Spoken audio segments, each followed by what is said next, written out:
Muy bien, gracias por continuar con nosotros aquí en Canal RNN, Canal 27, en su espacio Visión Global. Como dije al principio, con un servidor César Dalmací, el doctor Máximo Castillo y el doctor Johnny Carpio, pues no está con nosotros porque está cumpliendo otros compromisos profesionales. Pero les reitero, no se pierda ni un momento del programa. Vamos a conversar en el día de hoy con un gran amigo, reitero, médico, eminente médico, psiquiatra de nuestro país, con una gran experiencia, el doctor Pedro Fernández Tejada, médico psiquiatra que ya está con nosotros. Buenos días, doctor, ¿cómo está usted? Buenos días, César Amasi, un placer para nosotros estar acá con usted. Gusto de saludarlo. Muy buenos días, doctor. Muy buenos días, caballerísimo, un gusto para mí. Un placer tenerle con nosotros. Doctor, muchas gracias de verdad por obtemperar a nuestro llamado. Yo sé que usted está con el tiempo sumamente ocupado, porque de manera particular conozco sus distintas actividades profesionales y sé que está muy ocupado y de hecho tengo 2 semanas detrás de mi distinguido amigo, el doctor Pedro Fernández Tejada, para conversar con él sobre tantas cosas que hay que conversar con un psiquiatra. Primero, empecemos esta conversación con lo siguiente, doctor. ¿Cómo anda, a propósito de que la semana pasada era Día de la Salud Mental en nuestro país, cómo anda la salud mental en la República Dominicana? ¿Y qué es la salud mental propiamente dicho? La gente generalmente se preocupa por la salud material, física, cuando duele. Pero primero, definamos qué es salud mental y cómo anda nuestra salud mental en el país. Mira, muy buena pregunta, sobre todo empezar, no pensé jamás que iban a iniciar en esa parte, porque realmente lo que está aconteciendo ahora mismo en el área de la salud mental es algo que nos llena de satisfacción. Recuerda que, por ejemplo, aquí en una oportunidad se manejaba lo que se llama un hospital central para enfermedades mentales. Era el hospital llamado 28. Llamado 28. Yo fui director, tuve la suerte de ser director y conozco bastante bien donde me formé. Realmente se hace un trabajo encomiable, pero la modificación que está pasando ahora mismo son diferentes unidades de salud mental diseminadas prácticamente en todo el país, incluyendo ya tienen unidades en Barahona, en San Francisco de Macorís, aquí en el Moscoso Puello, en el Hospital Gautier, en el Hospital José Ignacio J. Mañón, que hay una unidad de salud mental la cual yo tengo el honor de dirigir. Estas unidades de salud mental tienen diferentes camas, por ejemplo 10 o 12 camas, con sus habitaciones privadas para 1 o 2 pacientes, dependiendo cuál sea el caso. Cada habitación con su aire acondicionado, con su baño personal, cada habitación con su baño, con su mesa de noche, su espacio para acompañante. Y realmente a nivel de salud pública realmente ha habido una transformación. Nosotros decimos que se le está pagando a la sociedad una deuda que teníamos nosotros con ellos, en el sentido de que las enfermedades mentales tienden a verse como algo raro, y así mismo el psiquiatra, y nadie quiere hablar de salud mental, incluso con los mismos presupuestos, como con muchas oportunidades, van dejando esa parte atrás. Y hablando de salud mental, no solamente necesitamos hablar de las enfermedades en sí. La salud mental es un gran conglomerado que realmente se da en cuanto a todo el comportamiento de la misma sociedad y lo que tú puedas como Estado darle protección a las personas. En el sentido, salud mental es precisamente la organización que tú tengas y cómo estén funcionando todas las instituciones. Que si tú como ciudadano vas a cualquier oficina a hacer una diligencia, que se te respeten todos tus derechos, que el derecho número 1 es que tú dices que la oficina empieza a trabajar a las 8 de la mañana, tú llegas a las 8 menos 5, a las 8 y 5, pero tú quieres que a las 8 te estén empezando el trabajo. No sé si entiendes. Claro, perfectamente. Eso es respeto a la persona. Y al tiempo de la persona. Y eso es salud mental. Eso es salud mental. Eso es salud mental. Doctor, y una pregunta. Siempre he tenido inquietud de saber cómo avanza en la República Dominicana todo lo que tiene que ver con la tecnología y con los últimos acontecimientos a nivel de la ciencia médica que han sucedido en ese propio sector de la salud mental. Bueno, si te digo realmente, no solamente en la República Dominicana, es a nivel mundial. Los procesos, por ejemplo, hay cosas que parte de la misma salud mental es precisamente la comunicación. Ahora pasa un acontecimiento acá e inmediatamente eso está diseminado, no solamente en la República Dominicana, sino prácticamente en el mundo entero. Entonces, en ese mismo sentido anda precisamente en salud mental, que es la información, cómo llega. Nosotros codificamos datos de tantos pacientes ingresados. Por ejemplo, ahora mismo yo te puedo decir dónde hay cama vacía para ingresar a una persona en salud mental. En el Gautier, en el J. Mañón, que ya se pasó por ahí, hay un chat, nosotros vimos eso es parte de la salud. Y realmente eso es parte de la tecnología y son de las cosas. Así mismo los estudios. Ya se habla de neuroplasticidad, por ejemplo, que es la capacidad que tenga el individuo para en determinado momento adaptarse y modificar esas neuronas, que ya hay estudios que se están haciendo prácticamente, todavía no en seres humanos, pero sí con práctica. Y se está encontrando qué produce tal cosa y dónde tú puedas llevar a tal cosa. En ese mismo sentido, doctor, que usted habla de decodificar, nosotros hemos escuchado mucho, pero no hemos tenido conocimiento, por lo menos directo, de los avances que han habido en relación a la decodificación del genoma humano. Y si real y efectivamente, como se ha dicho en muchos lugares, hay áreas del cerebro del ser humano, del individuo, que tienen que ver con la memoria, otras áreas tienen que ver con el avance del conocimiento, y alguna puede tal vez ser afectada, que uno de los casos que nosotros más adelante le vamos a preguntar con detenimiento, esta cantidad de suicidio que hay en el país, si real y efectivamente una persona que se suicida es porque se le ha afectado alguna parte del cerebro y en un momento determinado ha llegado a un estado de demencia. Entonces, los avances del genoma humano, de la decodificación del genoma humano, si eso ha gravitado y ha permitido que a nivel de la psiquiatría se hayan dado algunos avances. Sí, realmente sí, tiene toda la razón. Recuerda, estamos hablando de seres humanos. Al hablar de seres humanos y hablar también de conducta de seres humanos, hay una cosa que se llama la formación en sí de ese feto, de ese producto. Lo ideal, si empezamos, antes de una relación entre una persona mayor de edad, una señora, un señor, que se hagan ciertas pruebas para ver si tú tienes tal tipo de sangre y si yo tengo tal tipo de sangre y estoy preparado en ese punto de vista. Y precisamente antes de yo iniciar ese proyecto a largo plazo, que es tener la familia. Alguien mencionó ahorita la palabra por ahí, familia, pero familia, base fundamental de toda sociedad. Claro. Y es el gen, eso lo es todo prácticamente. Claro. ¿Quiénes forman un sector, el barrio?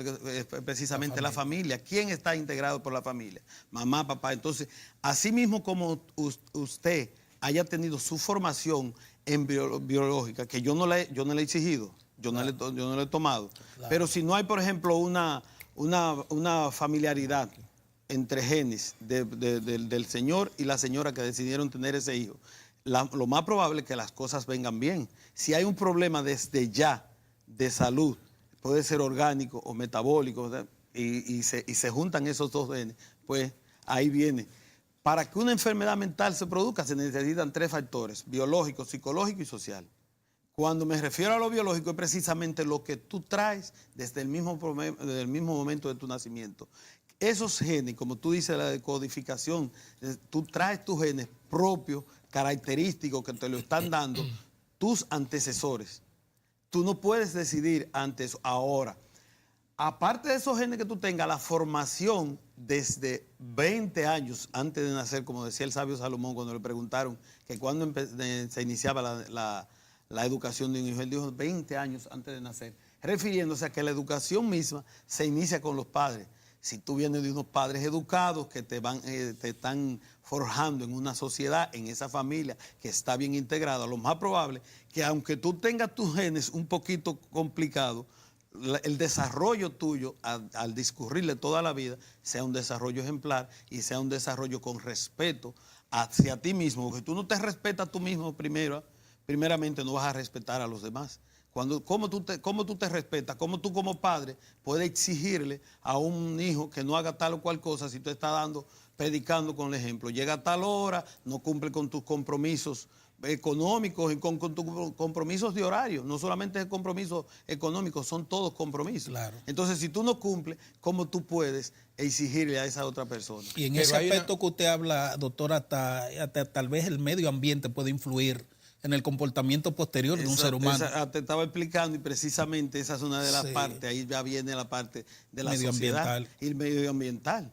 Porque precisamente la sociedad, ¿y quién es que dan quién da la sociedad? Precisamente entre todos. Y cuando a nosotros nos toca dirigir, por ejemplo, ustedes que están en medios de la comunicación, ustedes son unos privilegiados. Sí. Somos unos privilegiados. Sí. Todos lo somos, porque nosotros estamos todos en salud y tenemos la oportunidad con cierta edad, siendo hipertenso, diabético, sin embargo, estamos ahora mismo en este preciso momento, nosotros somos unos privilegiados. Claro. Por ejemplo, cuando él dijo ahorita que usted es una persona ocupada, yo lo que quería era interrumpirlo para decirle, esta es parte de la ocupación. Claro. Y de esto uno se siente realmente bien, contento, orgulloso y poderlo hacer. Que le está devolviendo a la sociedad. Está devolviéndole precisamente a la sociedad. Entonces ustedes lo hacen a diario, muchas veces se dan cuenta, otras veces no, pero ustedes tienen que darse cuenta que cada vez que ustedes se ponen aquí en un programa de televisión, de radio, lo que sea, en una revista que usted está escribiendo, en un artículo de periódico, lo que sea, usted está formando devolviéndole a la sociedad. Claro, así es. Doctor, habló mi compañero Máximo sobre el suicidio, pero veamos esto por parte. Por ejemplo, ¿cuál es la diferencia existente, si es que la hay, entre lo que se llama el problema de la bipolaridad y la depresión? ¿Qué lleva a la gente realmente al suicidio? Ok, mira, ahora se está hablando, nosotros tenemos los diagnósticos clasificados bien claros por un manual que se llama el DSM-5. Se habla de en eje 1, G2, G3, G4, G5, ya se están modificando precisamente en cuanto a la pregunta que hacía. Y ahora se va a hablar es en cuanto al espectro. El espectro psicótico, el espectro afectivo. Ya no necesariamente tú tienes que llegar inmediatamente a un paciente, tú vas a hacer un diagnóstico, sino tú vas a hacer el diagnóstico en cuanto a qué está predominando. En cuanto a la bipolaridad, para contestar tu pregunta, realmente entre la depresión y lo maníaco es prácticamente lo mismo. Lo que pasa es que son los polos opuestos, pero el origen de la enfermedad es en cuanto a lo afectivo. Ya. A lo afectivo, que te quiere decir cómo tú puedes percibir una situación, cualquier tipo de situación, que te beneficia a ti o que te puedes afectar a ti. Una situación que te beneficia es que tú estás terminando, por ejemplo, la universidad o terminando el bachillerato. Pero el término terminar es un término entre comillas. Porque eso quiere decir continúa, claro, que vas a iniciar. Claro. Terminaste el bachillerato, tú te sientes contento que terminaste el bachillerato, entonces quiere decir que vas a empezar la universidad. ¿Qué tan orgulloso tú te sientas de que terminaste ese bachillerato, vas a la universidad? Entonces ahí vienen los síntomas precisamente optimistas y pesimistas. Entonces tú tienes mecanismos psicológicos que te vas a sobreponer tanto a uno como al otro. Okay. Porque precisamente una forma de medir la inteligencia es la capacidad que tenga el ser humano para que situaciones adversas o beneficiosas lo puedan modificar y cómo la manejan. Nosotros decimos, por ejemplo, si a ti, porque te digan que tú eres el mejor y tú te lo creas, y nosotros decimos tú te malandro, ya, sí, hay problemas. Se pone como el pavo real. Tú te lo crees que realmente es así, que realmente que tú eres el mejor y te fascina, que el mejor es esto, el mejor lo otro, el mejor director. No, todo es cuestión de momento. Ahora, si alguien te dice que tú eres el peor y tú también te lo quieres creer y por eso tú haces así, coges los hombros, te agachas y te echa y te apalatra, te echa hacia atrás. Es un problema de personalidad, de carácter. Precisamente cómo tú puedas percibir las situaciones. Entonces ahí entra la personalidad, es un temita bastante y es lindísimo, lindísimo, porque precisamente, ¿qué es la personalidad? El conjunto de rasgos, características y caracteres que integran, que tiene cada persona. La esencia vital de ese individuo. Esa personalidad te va a dar una cosa que es la percepción. Entonces, la percepción está en juego los órganos de los sentidos. Pero la percepción que tú tienes sobre ti mismo y la percepción que tú tienes sobre el gran conglomerado y cómo tú puedes interactuar con ese gran conglomerado. Cómo yo me veo en ese entorno. Cómo tú respetas a ese gran conglomerado y cómo tú te respetas a sí mismo. Eso es lo que te está dando la personalidad. Entonces, al tú tener una personalidad con una buena formación de familia, que tú puedas manejar situaciones, eso te va a dar respuesta a que en determinado momento, en situaciones adversas, que aún tú no la estás esperando, que es precisamente donde nosotros, la mayoría de personas, no estamos nunca preparados. Te pueden cuestionar ¿Qué usted haría si usted llega a su casa y encuentra una situación de tal naturaleza? Realmente casi nadie sabe cómo vas a responder. El momento dice. El momento es el que dice, pero si tú tienes una buena formación, él te da tiempo, y el hipotálamo y la parte, como él decía, la parte del cerebro, que si tienen que ver con... eso no está claro de que una parte del cerebro tal cosa. Si hay un daño biológico, quiere decir que tú naciste desde el primer momento que hubo que utilizar force, sí, o que hubo un daño cerebral, o hubo un daño cerebral por el uso de ese force, o hubo un sufrimiento fetal, que fue que, por ejemplo, el producto se movió, se hizo una circular al cuello. El cordón en el cuello. El cordón en el cuello, exactamente. Entonces hubo un momento de hipoxia cerebral. Tú vas a nacer con un daño cerebral. Pero no espérese, porque, perdón, que estamos hablando con gente que no... O sea, ha hablado de hipoxia cerebral, por ejemplo. Y la gente, ¿de qué me dice el doctor? Oxígeno en el cerebro. Exacto, precisamente, de falta de oxígeno en el cerebro, dependiendo en qué momento te pase. Porque como le puede pasar al jovencito, le puede pasar al adulto que hizo un accidente vasculocerebral, tipo hemorrágico o tipo trombótico, y una parte del cerebro se quedó sin oxígeno, y hay un daño de neuronas que tardan tiempo, si es que se claro, sí, para regenerarse. Okay. Realmente, entonces ya la persona en ese caso no tiene la capacidad de discernimiento para poder decir, porque precisamente al jovencito se le afectó la inteligencia. ¿Ven qué interesante es? El doctor explica de que dependiendo incluso de la naturaleza o forma o manera en cómo se maneje el parto al nacer, esa persona está marcada hasta el final de sus días. Nosotros vamos a una pausa, vamos a retornar. Previamente, antes de ir a la pausa, es bueno llamar a la teleaudiencia, que cualquier persona que quiera hacerle una pregunta al doctor, por favor, que llame. Eso en la segunda parte. En la segunda parte. En la segunda parte, además, vamos al cambio, pero brevemente diga, doctor, ¿dónde lo puede conseguir la gente a usted como médico? En los números 809-299-6714. No, al paso. Sí. 809-299-6714. ¿Y el otro? Personal. Solamente en ese no recuerdo ahora. 809-299-6714. Usted puede llamar ahí al doctor médico psiquiatra y conversa con él. Usted está en la... Para eso sí, está en el consultorio número 2 al lado de la clínica Abreu. En la Abreu ahí. Y a nivel público. Ok, vamos arriba y retornamos un momentito con esta conversación que está muy interesante. Vamos a ver qué es la esquizofrenia, cómo se maneja en estos casos, cómo anda el asunto de la asistencia a la salud mental, no solamente en la parte pública, sino también en la parte privada. Y lo más importante, nosotros vemos muchas personas con problemas mentales en las calles, qué hace las drogas en el cerebro, muchas cosas que vamos a conversar. Quédese con nosotros.